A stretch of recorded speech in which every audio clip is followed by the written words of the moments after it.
হুজুর ফরজ কয়টা? কথা বলুন সবাই। এখন প্রচন্ড শীতের কারণে কেউ যদি মুখ ধুইলো, হাত ধুইলো, মাথা মাসে করলো, পা না দিয়া নামাজ পড়ে ফেললো, নামাজ হবে কতটুকু?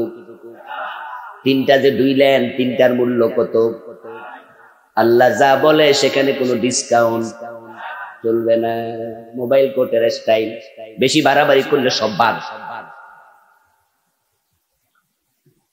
আরকান আহকাম 13 ফরজ। এখন নামাজের 13 ফরজের মাঝে কেউ যদি 12 ফরজ মানে, এক ফরজ না মানে, তার নামাজটা হয়েছে নি? কিছু তো হয়েছে না বাদ? কারণ আল্লাহ বলছে 13 মানি 13, ডিসকাউন্ট নাই। দিন যত লম্বা হোক, কেউ যদি মনে করে সারা দিন রোজা রাখছি, আসরের নামাজের পরে আর 1 ঘন্টা বাকি আছে, 14 ঘন্টা তো রাখছি, 1 ঘন্টা না রাখলে আর কি হইব? সওয়াব তো 80% পাইছি। আসরের নামাজ পড়ে ইফতার করে লাইছে, সওয়াব হইছে কতটুকু? তো সারা দিন রাখছিল। আমার রব যা বলে সেখানে কোনো ডিসকাউন্ট চলে না। ইন্নাল্লাযীনা আমানু ওয়া আমিলুস সালিহাতি লাহুম জান্নাত। দুটি শর্তে জান্নাত। 1 নাম্বার ঈমান, 2 নাম্বার নেক আমল। নিশ্চয় যারা ঈমান এনেছে এবং নেক আমল করেছে, কানাত লাহুম জান্নাতুল ফিরদাউসি নুজুলা। আল্লাহ বলে মাত্র 2টা কাজ করো, আমি তোমাকে সবচেয়ে বড় জান্নাত, জান্নাতুল ফিরদাউসের মেহমান বানায়া দেব।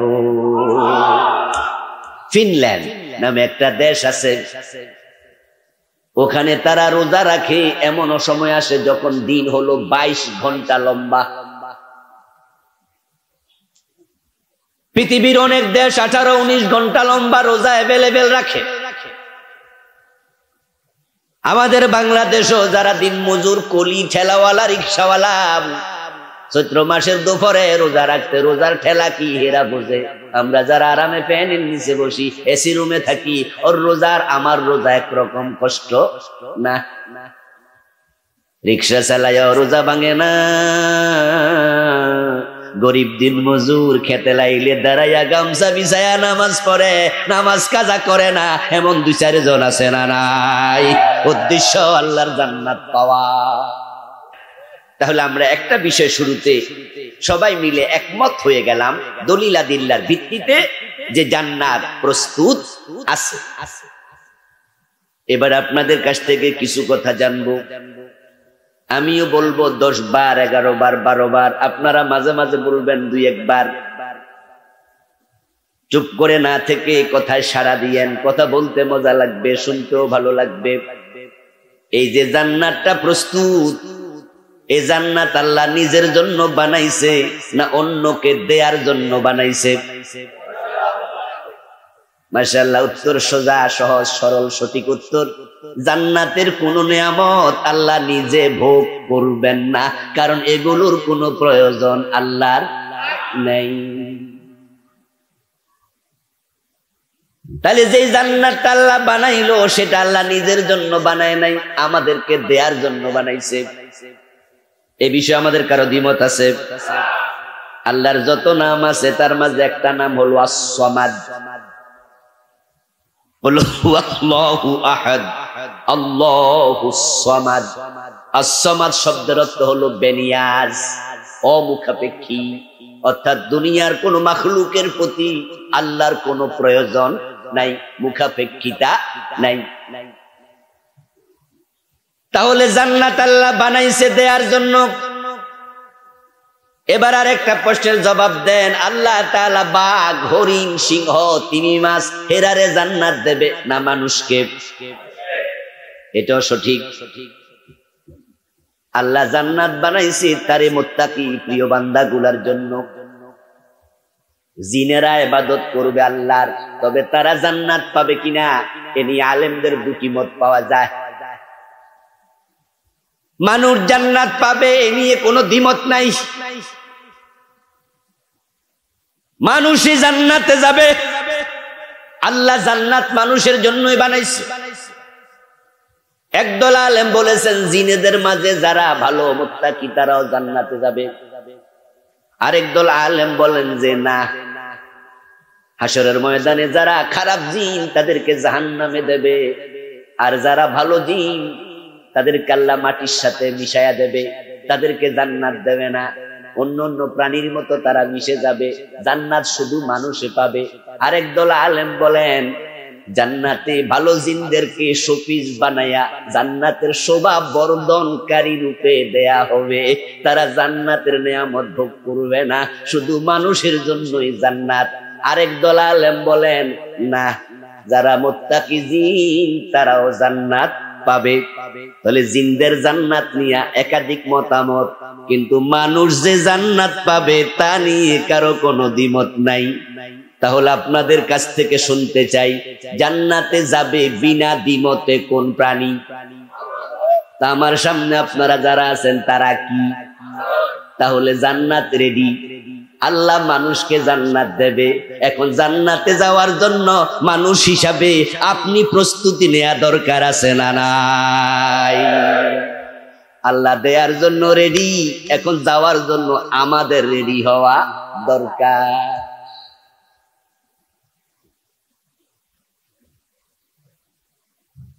আল্লাহর জান্নাতে মানুষগুলো পাবে, অলরেডি শহীদরা পেয়ে। আবু বকর জান্নাত পাইব না পাইয়া গেছে, ওমর, ওসমান, আলী, তালহা, জুবায়ের, সাদ বিন আবি ওয়াক্কাস, সাঈদ বিন যায়েদ, আব্দুর রহমান ইবনে আউফ, আবু উবাইদা ইবনুল জাররাহ, ফাতেমা, আয়েশা, খাদিজা, সুবহানাল্লাহ পড়েন। ওরা অলরেডি সবাই জান্নাত পেয়ে গেছে।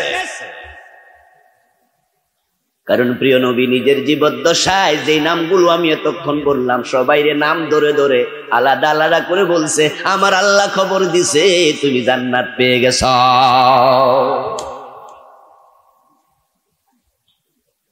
সহিহ বুখারীতে পাওয়া যায় রাসূলুল্লাহ সাল্লাল্লাহু আলাইহি ওয়াসাল্লাম বলতেছেন, জিবরিল আমিন আমার কাছে আসলো, জিবরিল আমিন ওহী নিয়ে আমার কাছে আসলো, এসে বলতেছে হাযিহি খাদিজাতু আতাতকা ফাকরা আলাইহাস সালাম মিন রাব্বিহা ওয়া মিন্নি ওয়া বাশশিরহা বিবাইতিন ফিল জান্নাতি মিন কাসাবিন লা সাখাবা ফিহা ওয়ালা নাসাব। জিবরিল আমিন ওহী নাজিল করে আমারে বলতেছে, হে নবী, ওই যে খাদিজা আপনার কাছে আসতেছে, খাদিজা যখন আপনার কাছে আসবে তখন খাদিজাকে আজকে একটা সুসংবাদ দেবেন, বলবেন আমি জিবরিল আসার সময় স্বয়ং আল্লাহ আজকে খাদিজাকে সালাম পাঠাইছে। এদিকে তাকান, এদিকে ওদিকে কি চাচ্ছেন? কে আসছে? মেহমান আসছে, বসতে দেন। আমি জিবরিল আসার সময় খাদিজাকে সালাম দিছে কে? সুবহানাল্লাহ, কথা বলে না কেন? কে সালাম দিছে? ফাকরা আলাইহাস সালাম মিন রাব্বিহা, যাকে আল্লাহ সালাম দেয় আমি জিবরিল কেমনে না দেই? ওয়া মিন্নি, খাদিজাকে বলবেন আজকে জিবরাইল তোমারে সালাম দিছে। ওয়া বাশশিরহা বিবাইতিন ফিল জান্নাতি মিন কাসাব লা সাখাবা ফিহা ওয়ালা নাসাব। তারপরে খাদিজাকে আরেকটা সুসংবাদ দেবেন, সেটা হলো আজকে আল্লাহ আমার কাছে বলে দিছে আমি যেন আপনার মাধ্যমে খাদিজাকে জানাইয়া দেই, খাদিজার জন্য আল্লাহ জান্নাতে মণি মুক্তা দিয়া প্রাসাদ বানাইয়া রাখছে। জান্নাত রেডি, অলরেডি অনেকে পাইয়া গেছে। এখন আমার আলোচনা যারা শুনতেছেন, জান্নাত পাওয়ার স্বপ্ন আমাদেরও আছে না নাই? আমরা সবাই তো জান্নাতের জন্যই শীতের মাঝে ফজরের নামাজে মসজিদে চলে যাই, ঠান্ডা পানি দিয়ে নামাজে দাঁড়াইয়া যাই। আমরা জানি নামাজ না পড়লে জান্নাত পাওয়া যায় না। জান্নাত পাওয়ার জন্য তো চৈত্র মাসে রোজা রাখছি। ফিনল্যান্ড নামে একটা দেশ আছে, ওখানে তারা রোজা রাখে, এমনও সময় আসে যখন দিন হলো 22 ঘন্টা লম্বা। পৃথিবীর অনেক দেশ 18-19 ঘন্টা লম্বা রোজা অ্যাভেলেবেল রাখে। আমাদের বাংলাদেশও যারা দিন মজুর, কলি, ঠেলাওয়ালা, রিক্সাওয়ালা, চৈত্র মাসের দুপুরে রোজা রাখতে রোজার ঠেলা কি হেরা বোঝে। আমরা যারা আরামে ফ্যানের নিচে বসি, এসি রুমে থাকি, ওর রোজার আমার রোজা একরকম কষ্ট না। রিক্সা চালায় রোজা ভাঙে না, গরিব দিন মজুর খেতে লাইলে দাঁড়াইয়া গামছা বিছায়া নামাজ পড়ে, নামাজ কাজা করে না, এমন 2-4 জন আছে না নাই? উদ্দেশ্য আল্লাহর জান্নাত পাওয়া। আল্লাহর জান্নাত পাওয়ার জন্য শহীদরা জিহাদের ময়দানে জীবন দিয়ে দেয়, ঠিক নয় কি? জান্নাত হলো মুমিনের চূড়ান্ত লক্ষ্য, জীবনের শেষ ঠিকানা জান্নাত। ওই জান্নাতের জন্য এই মাটির মাঝে এসে বসে গেছেন। এই মাহফিলে আসলে যাওয়ার সময় হালুয়া রুটি খাওয়াবে নাকি? রিক্সা ভাড়া দেবে নাকি? বরং চান্স পাইলে আরো হুজুর লাগে কিছু আদায় করে নিবে, ঠিক না? আস্তে করে কয়ে দিব, ভাই 10 টাকা 20 টাকা যা পারেন দিয়া দেন। অধিকাংশ জায়গায় মাহফিল গুলোতে মাদ্রাসার প্রয়োজন, মাহফিলের প্রয়োজন, দেন কিছু। তো হালুয়া রুটিও খাওয়াইলো না, রিক্সা ভাড়াও দিল না, উল্টা আরো পকেটে টারাইকা দিল। মাটিতে এসে বসে আছেন কোন আশায়? আশা তো একটা, হুজুরের মুখ থেকে আলোচনা শুনে হয়তো জান্নাতের পথ খুঁজে পাওয়া যাবে। এজন্য আমরা মাঝে মাঝে প্যান্ডেলে এসে দেখি নিচে বসে আছে এমন কিছু মানুষ যারা সমাজের VIP, MA pass, BA pass, ডাক্তার, ইঞ্জিনিয়ার, ম্যাজিস্ট্রেট, সেনাবাহিনীর অফিসার নিচে বসে আছে। আমাকে একবার বললো, হুজুর ওই উনি সচিব, ইন্নালিল্লাহ ডাকেন। কনা কানে কয়ে দিছে যেন উনি আসছে এটা নাই বলি, নিচে ওয়াজ শুনছে। ওই এলাকায় বাড়ি, বেড়াতে আসছে, ওয়াজ শুনবে মাটিতে বসে। কত আলেম, কত উলামা, টাইটেল পাস, দাওরা পাস, মাহফিলের মাঝে এসে মাটির মাঝে জিম ধরে বসে ওয়াজ শোনে। মনে কোনো অহংকার নেই, আমার শেয়ার দিল না এ নিয়ে কোনো অভিযোগ নাই, বরং হুজুর ডাকলে আইয়ে না, হুজুর আইয়েন কয় না। জান্নাত রেডি আছে, এখন যাওয়ার জন্য আপনি রেডি হন। ওই জান্নাত পাওয়ার জন্য আল্লাহ 2টি শর্ত দিলেন। জান্নাতে যেতে চাইলে বন্ধু জান্নাতে যাওয়া যায় না। যিনি জান্নাত বানাইছেন তিনি বিনা শর্তে কাউকে জান্নাত দেন না।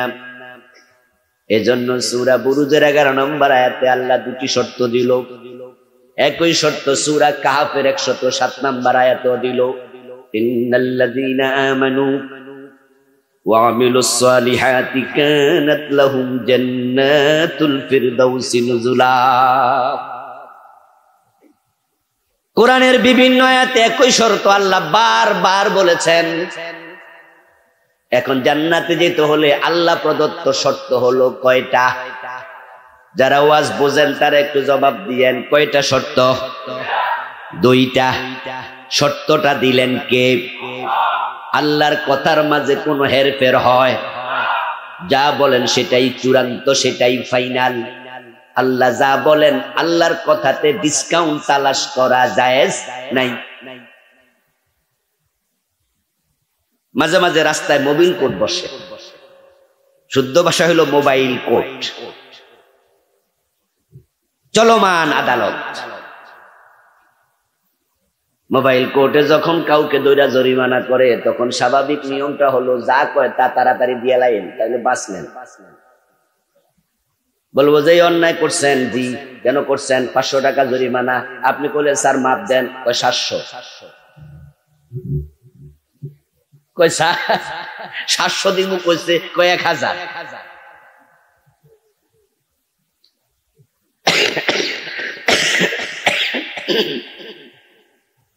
ক্যান্টনমেন্ট এরিয়া দিয়ে গাড়ি চালাইয়া গেলে নির্ধারিত কিছু আইন মেনে চালাইতে হয়। যদিও রাস্তায় গাড়ি চললে আইন মানা লাগে, এরপরও সাধারণ রোডে আইন মানলে কি না মানলে কি। কিন্তু ক্যান্টনমেন্টের ভিতর দিয়ে আপনি যদি স্পিড লঙ্ঘন করেন তাহলে আপনাকে দাঁড় করাইতে না। আমাদের কুমিল্লা ক্যান্টনমেন্টের ভিতর দিয়ে রাস্তা যায় না, পাবলিককে দেয় না। যেমন রাজেন্দ্রপুর আছে, বগুড়ায় আছে, ক্যান্টনমেন্টের মাঝখান দিয়ে পাবলিকের রাস্তা। তো ওখানে স্পিড লিমিট ক্রস করা যাবে না।